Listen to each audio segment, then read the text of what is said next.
All right, today we're looking at this week Atlanta Housing sought to hit the pause button for rent hikes on Section 8 tenants, telling landlords they couldn't raise their rates for now. The move comes as the agency braces for tens of millions in federal funding cuts, but it also raises fears for landlords that they could have to pull their properties from programs, leaving low-income families with even fewer options and a market already short on affordable homes. In a memo sent out Monday, the Atlanta Housing CEO Terri M said, "While we are operating in unprecedented times, please know that Atlanta Housing is committed to listening, learning, and proactively seeking the best guidance on the direction in which policies and regulations might be headed and our best option to mitigate any negative impact while keeping our residents housed." And Terri M is joining us now. I want to say welcome to the show.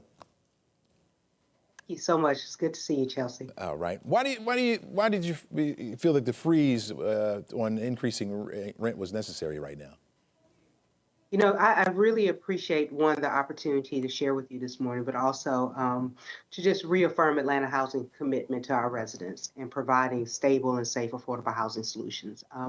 What we've looked at this fiscal year is that we're in some uncertain times, and we're looking at the fact that our agency's budget is 98% federally funded. We know that we have significant cuts on the horizon from the federal government. And just for clarity, we're funded directly through the United States Department of Housing and Urban Development. So as we approach this budget cycle, we really had four key things in mind. One, how do we become strongly hyper-focused on making sure the over 20,000 families that we house stay stably housed? Also, how do we make sure that those same 20,000 households have a pathway to economic self-sufficiency? And as you know, in addition to rental assistance, we have a robust real estate development and preservation pipeline. So how do we keep those 20 plus projects moving forward?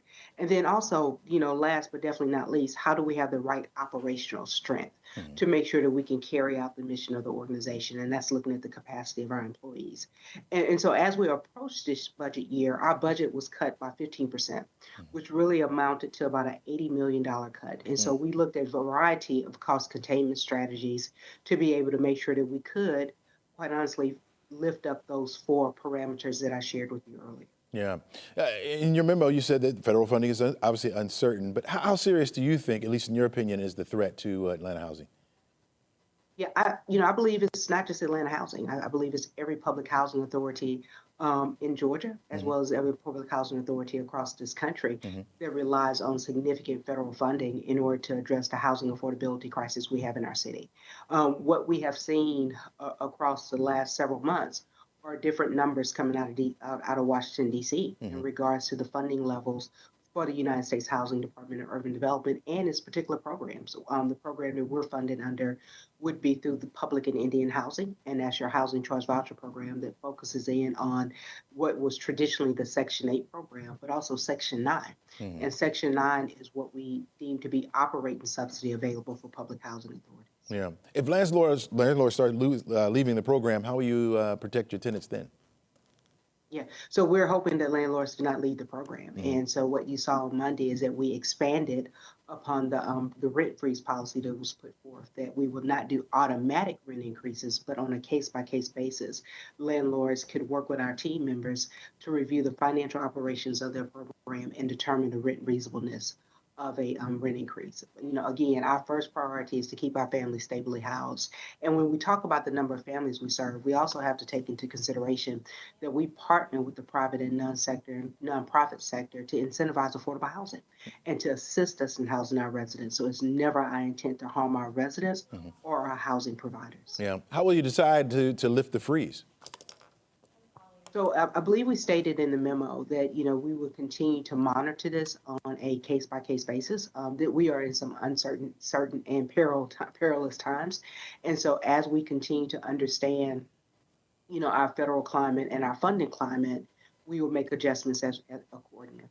And we'll be quick in making those adjustments that are needed. Because again, first and foremost, we are literally focused on making sure our families stay stably housed. Okay. All right. So that's stably housed in decent, I have to say this, that's stably housed in decent, safe, sanitary housing. So we want to make sure our families are in the right conditions. Got you.